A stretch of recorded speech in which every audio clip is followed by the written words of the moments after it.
Hey there, in today's video, I'm going to preview the London Marathon 2025.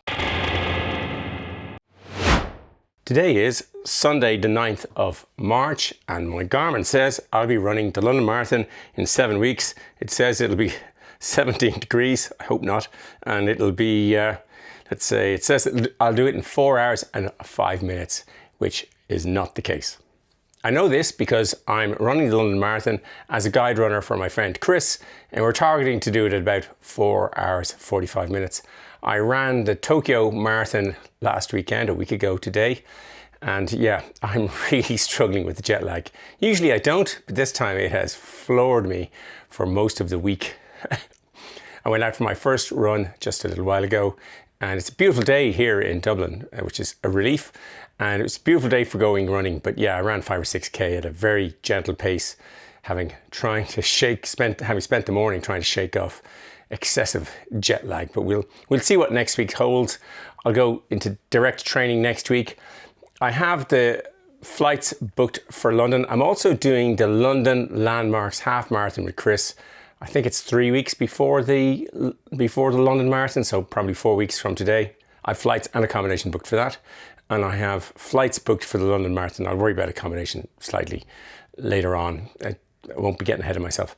But I've probably got most of the gear choices in my mind. I haven't got the shoes chosen, but most of the rest I've chosen, partly because Chris and I ran the Midnight Sun Marathon last year in Tromsø together, and there were certain decisions we had to make in order to, I'll link that video at the end, but there were certain decisions we had to make, and in the description, but we had to make certain decisions with hydration jackets, various things like that. So a lot of that for London Marathon will probably be pretty much the same.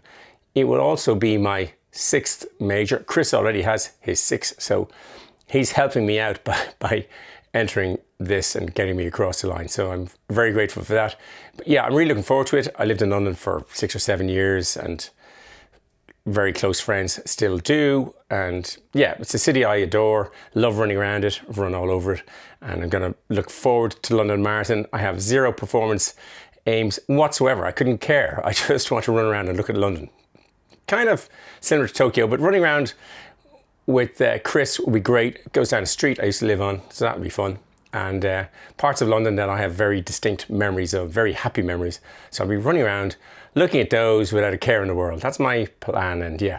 We'll see how training goes. We'll see what the things bring in this particular video. When I start making these videos, never quite sure how they'll all end up or what will actually happen or anybody will watch them or have any interest. But yeah, they'll probably, so far it's very similar to the last one. The last one for Tokyo was made exactly standing here 7 weeks before Tokyo. So, and that went well. So yeah, hopefully the same this time. Today is, what is today?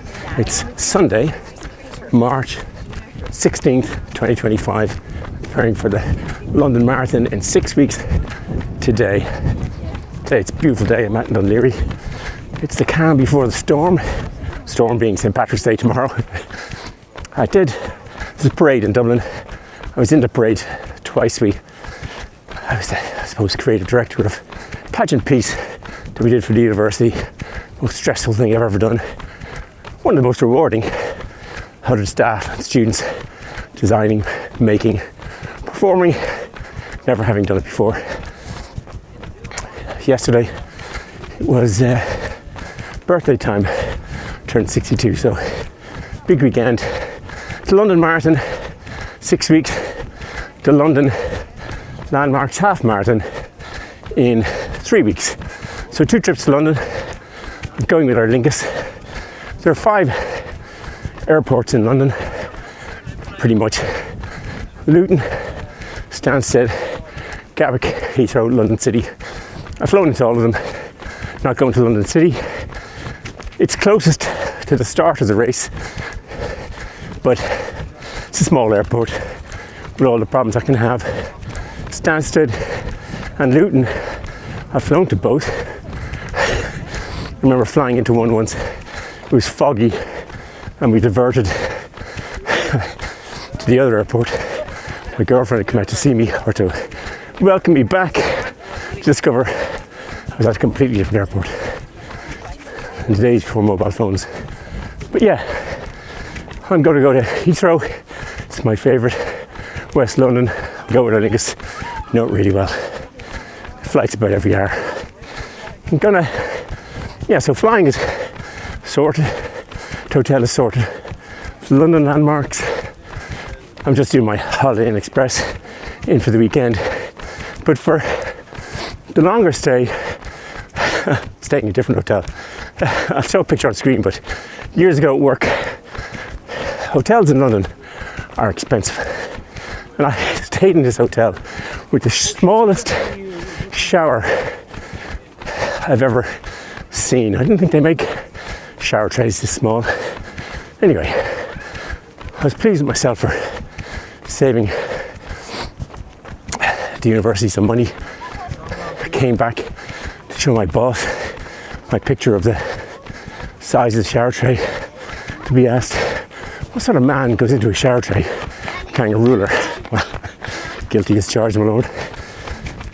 But yeah, so this time an offer came up on booking.com, 5 days in some sort of place with a kitchenette, which will suit me because I want to make my own food, ideally before the marathon, and have a bit of space to make videos.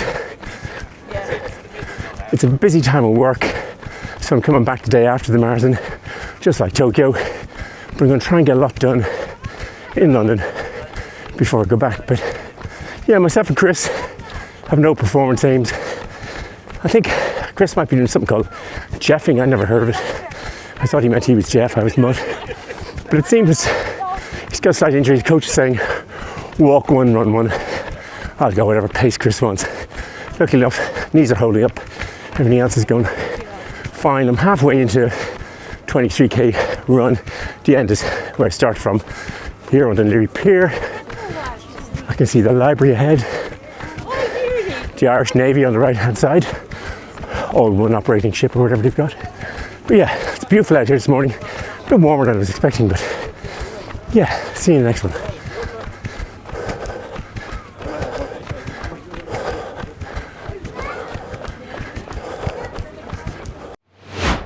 Today is Wednesday, 26th of March 2025, and my Garmin is telling me I will run the London Marathon. After I scroll through endless Garmin data, it is telling me I will run it. It's in 4 weeks and 4 days. Tells me I'll run it in, 4 hours and 4 minutes. Training, I'm not training too hard, but I am trying to maintain fitness from Tokyo, and yeah, that'll come down.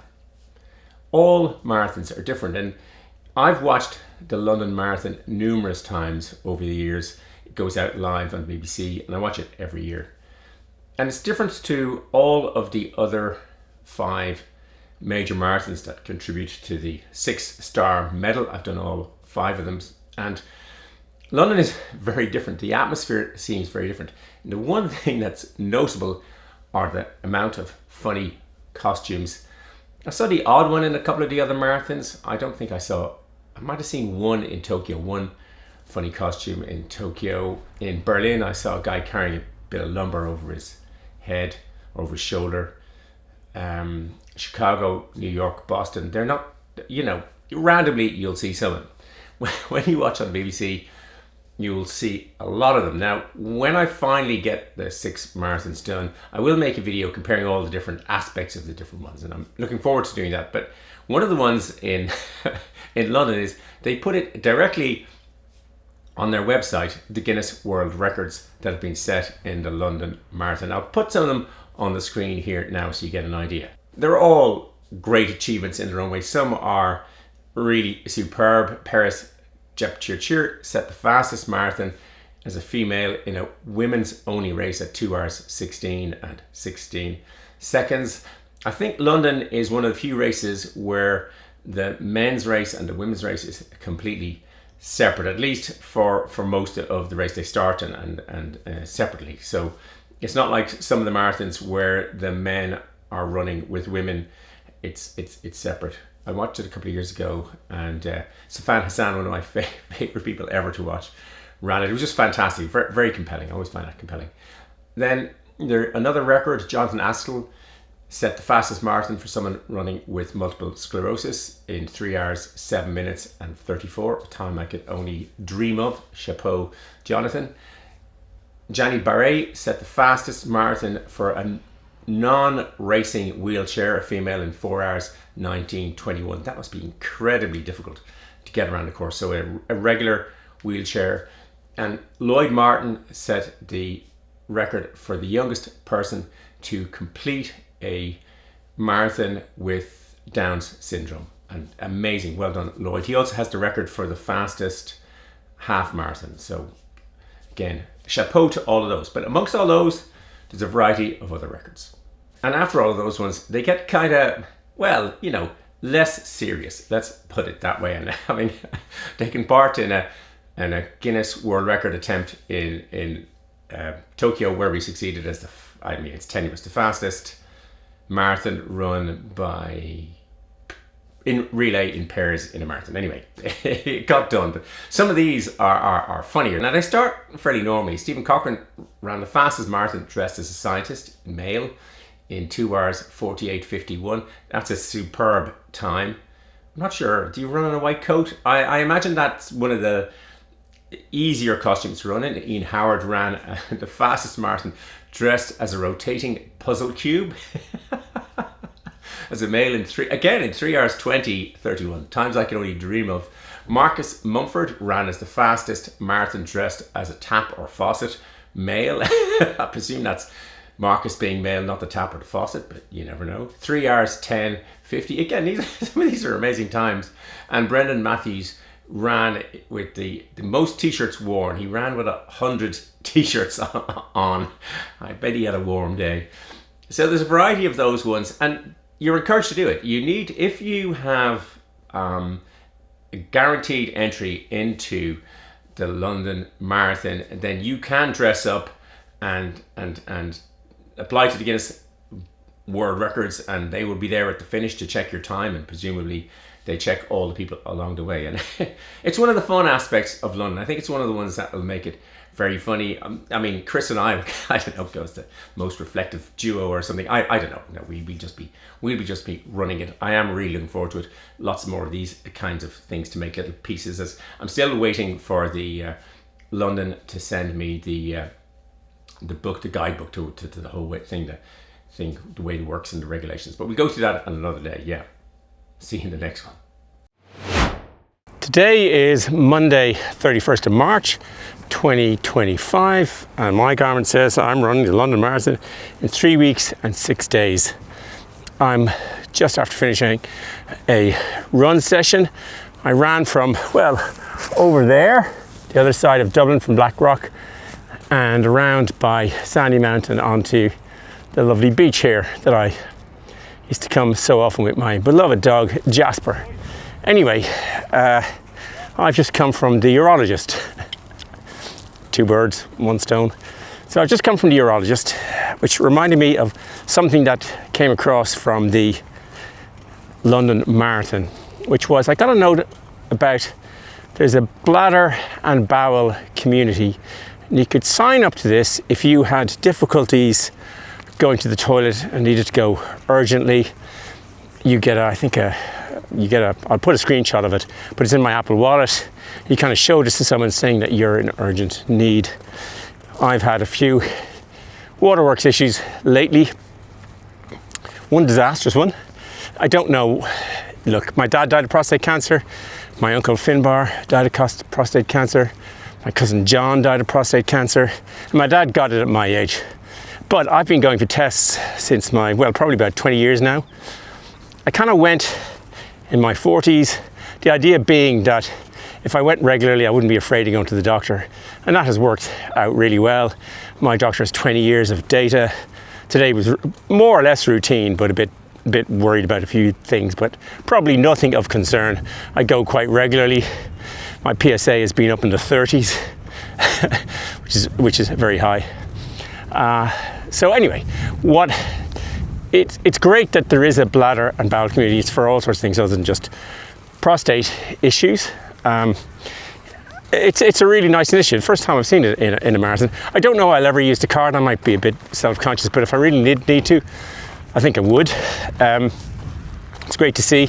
They send you newsletters with all sorts of different things that people in the Bladder and Bowel community might have, and what you might do if you had prostate cancer. There are all different types of treatment. It is actually really good. They sent me an email today for some feedback, and my feedback will be 100% positive. It's great, and yeah, I mean, it's very treatable anyway, you know, but it's always in the back of my mind. It's probably in the back of my brother's mind.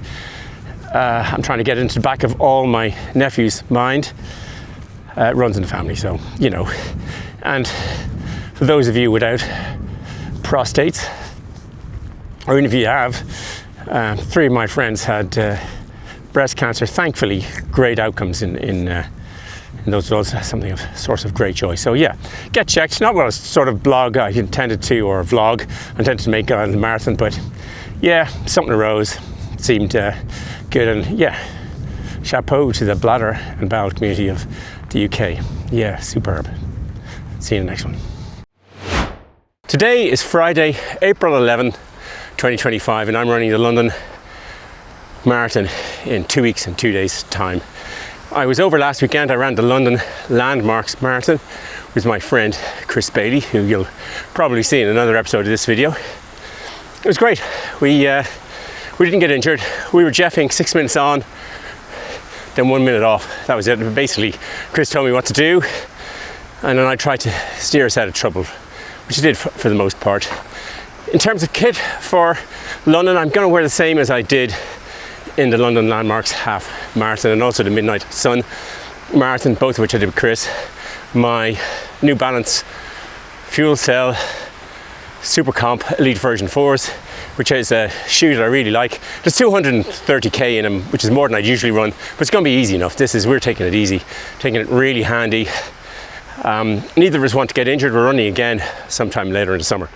The participant guide has come. I'll go through that in some detail probably in another video. But the main thing is that they encourage you to fill up with water bottles, and there's places where you can fill up with water bottles, and I think I'm going to take that option. I don't want to carry too much heavy stuff around for the day, and it is a really good idea. We won't be stopping at regular water stations because it's just too dangerous, so I have to figure that out with Chris as to what he thinks. And today I'm testing the Alphafly 4s, or not the Alphafly 4s, the Vaporfly 4s.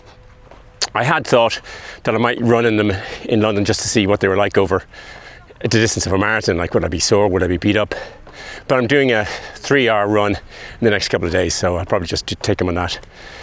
And yeah, see you in the next one. Chris, today is Monday, the 14th of April, 2025, and we're running the London Marathon, according to my Garmin, in, let's see, 1 week and how many days? I reckon 6. My guess? Yeah, my guess is 6. 1 week and 6 days. It says it's going to be cloudy, 11, 15 degrees. And as part of, we've previously run the Midnight Sun Marathon together and a warm-up for that, but to get ready and synced into this, we ran the London Landmarks Half Marathon on a week and a day ago. And it was a beautiful sunny day, and we had a great time. But I was wondering, is there any lessons that you learned from that? And then I'll go through all the ones I learned on it. Okay, I mean, I think what I learned was that I'm glad we're not running on those particular roads. They were very uneven, which is not easy to run on. I thought it was a really good sort of practice for doing the double distance, doing the full marathon in a couple of weeks' time, because it was a lot more crowded than the Tromso Midnight Sun Marathon. So having that exposure to lots of people, running in their own way, pacers coming past, all sorts of things like that, with a group of people that sort of has with it, was really good to sort of get used to. I don't think there were any major issues or mistakes or anything to be worried about, but it was just the opportunity to see how it goes and get used to it in sort of live fire, basically. Yeah, I mean, for me, it was great that you suggested it, because there was a whole load of things that were good to just brush up on, and some of them had to do with the running, and some of them to do with the filming and the recording. So we both wore lav mics, and actually the sound came out really good. I don't know if you noticed that on the video, but when you're speaking, it doesn't sound like you're far away. It's you speaking and me speaking, and that was good, and that was good for me. I lost during the part of it. The top came off one of my water bottles, and I thought it was going to spill out all over the electronics. That was worth learning. I filmed way too much, So I ended up filming the entire course, and I don't know how long it took us to get around. I never actually checked. How long did it take us to do? About 2 hours 15, just a few seconds under, I was but going to caught say it two and a quarter. 2 hours 15, and we're hanging around start for another half an hour. I had to download all that stuff, then watch it all. Then I had too much footage. So for the London Marathon itself, I'm going to try. This morning I looked at it on Street View, and I went around the whole course, try and pick the areas that I want to film, and also what happens if you're just carrying the camera the whole time. And I carried the camera on a battery bank. Your hand, you're not always keeping it straight and level. Whereas if you want to film the Cuddy Start, you can keep it straight and level, or the other one on my head or whatever. I also discovered that yours is better. Your because you sent me some footage because you're taller. That is helpful. And some of the footage you'll see that's higher up actually was much steadier where I used a camera on a rod. So that was all some of those. But a big thing for me was that we ran to the left-hand side, which we're going to try and do again, or we are going to do, because are you left, right? You're right-handed. I'm very right dominant, which means when I'm being guided, I hope this makes sense, to have the guide on my left side means that my right hand is free for all the sort of drinking bits or getting nutrition or whatever else. So yeah, I prefer to have the left hand slightly more tethered. And that made sense. And that means that when I'm on the left-hand side, if there's uneven with the pavement or the edge or the curb or the people, I'm trying to keep tight to that. It does leave you exposed out in the middle for when people are flying by from behind. And despite the fact that you and I were in yellow high vis, and you are not a short man, unlike Well, me. I'm over 6 foot, 187 centimeters. Yeah, there's enough of me. Yeah, and we had enough stuff on, but people, particularly I noticed it was when people were following a pacer, they came in great hordes. And I see the same when people are just running casually here in Dublin. I don't think they're aware of what's going on the person ahead of me, or they're not even trying. So if the person ahead moves out of the way, they suddenly wham into you. And we had a couple of that. We also had a couple of ones where people just don't judge it correctly and cut across you. And and I have some hope because I can fully see, but you're kind of in the dark, and then it must be very unsettling. We had one incident where you got tripped up in the London Landmarks half marathon. Yeah, well, it's a challenge for me because I don't want to go into all the detail, but one of the main symptoms is that tunnel vision. And what happens is someone shorter, because you say I'm relatively tall, so someone shorter comes in, I don't see them until they are literally in front of me. And so if they've not given enough space, and I can't judge it because I can't see them, I've trodden on them before I know what's happening, and that's what happened. Somehow I managed to stay upright. My balance is shocking, so I don't know how I managed it. Well, I thought your balance. But you can't protect my right hand side. That's up to other runners to have good running craft. That's the compromise. The other thing was I hadn't realized I was up on the pavement once or twice because I thought that might be easier because I'm shorter, but actually it made things more difficult for you. So I won't be doing any of that. And other than that, it was. I mean, I really did enjoy it. I didn't find it. There was a lot of people, and I think that was really good. Guiding in the Midnight Sun Marathon, where there's almost nobody, and guiding in a very densely packed and very narrow streets, a lot of them were very narrow, is very different. And I think that was very good experience for me anyway. And that's part of it. I mean, there's a task to be done. It is really good. I've picked out various parts of the course that we run past where I used to live, which is interesting. Down my old street, and down lots of places that I would have worked. We did some work. I did some work in Greenwich. Went to see the town council or city council or whatever. It must be town council. And with them, then we go down Jamaica Road where I used to get the bus to work, and so on and so forth. So there's lots of the same things for me. Even though I suspect that the London Landmarks half marathon had more sort of big buildings that we knew and all these kinds of things. But I'm looking forward to it. So I don't know if there's anything else you want to say before I wrap up this particular segment, Chris. Not too much. No, I'm just looking forward to it now. We've got less than 2 weeks to go. So I've had a long run yesterday. I'm in the taper, so just don't get injured, and we'll be there. Great. Well, I'll see everybody in the next one, and you'll see them when we get to the review video. Excellent. Today is Monday, 21st of April, 2025. Patriots Day in Massachusetts, and it's also Easter Monday. I'm meeting Chris in 6 days' time to run the London Marathon. One of the things that I'm a huge fan of is a mapping system called What 3 Words. They divide the world into 3 meter by 3 meter grids, and each grid gets a 3 English word name. It's incredibly simple. You can then link to Google Maps and all sorts of mapping devices. But I need to meet Chris there's 50,000 people going to be in this particular marathon, and I need to be sure of where I can meet Chris. So I picked a 3 meter by 3 meter square, which is down a cul-de-sac, a dead end opposite the train station that we're going to. So I've done that. As it happens, the square is called Legs Rarely Calm, which was, I always have a look around. The names are somewhat random, but I always pick one that kind of somehow makes me laugh. But yeah, Legs Rarely Calm seemed really appropriate. We are going to be, I think, in the blue start line. There's 3 start lines in the London Marathon, and then they merge fairly close after the start. There is a really interesting Team Green initiative this year in the marathon. There was 5,000 people could be in it. You don't get to bag drop at the start, but you do get to drop off a bag at the finishing point a couple of days in advance. The idea, I think, is that there's less transportation of stuff. I don't know if it's not a zero-sum game because people are going there and then they're going there. I don't know. Either way, it really interested me. They had extra toilets, and there's only 5,000 people in this sort of area before the start. And I was really interested in that, but Chris needs to bring a bag. So we're going into the regular start line. It turns out it's exactly the same start wave anyway. We're blue, which is where all the VIPs and the Team Green people go, etc., etc. But anyway, not that I'm remotely bothered about that, but yeah, we're in blue.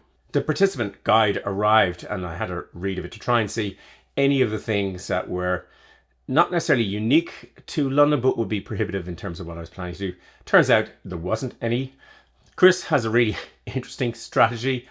His idea, which I think is a really good one, is that we start at the back of a faster wave.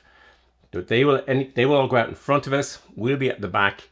It'll give us a bit of time to get down the road before the next wave comes, and the mad melee that you get to jockeying it for position. It is really difficult for Chris. I'm tight to the left-hand side. He's out in the middle of effectively the road, and people, if they're jockeying and running, and they just hit him. I mean, so yeah, Chris's strategy sounds like the ideal start to me. One of the things I noticed in the book is that there are water points, refill points at 3 points throughout the race. Chris agreed that we'll stop at those. It's hard for us to stop at regular water points because there's a lot of chaos, people going in and out. But this is good, so it means I don't have to carry all the water all the way. I'm a light sipper. I'll put 500 mils at the start, and then it's at 12k, 24k, and 32k. I'll fill up again. I think it's a really great initiative. And what I think is really fantastic in this particular marathon, I hope it works, they have a recycling zone. They have a start zone and an end zone where you have to throw your cups. I won't be carrying any cups, but it would be really good to see if that works. It'd be interesting. They've done it in cycling. It'd be interesting to see if there's any penalties if somebody throws litter after that. I doubt there will, but it is a really good initiative. The course for me is somewhat uninteresting. The London Landmarks Half Marathon is a really interesting course, but there are some highlights to start at Blackheath will be really interesting. Hopefully we're not standing out there for too long. The weather is predicted to be good for me and Chris. Otherwise it's warm. It might be 17, 18 degrees. And because we're jeffing it, if you were looking for performance, I'd be hoping it was about 11 degrees and overcast.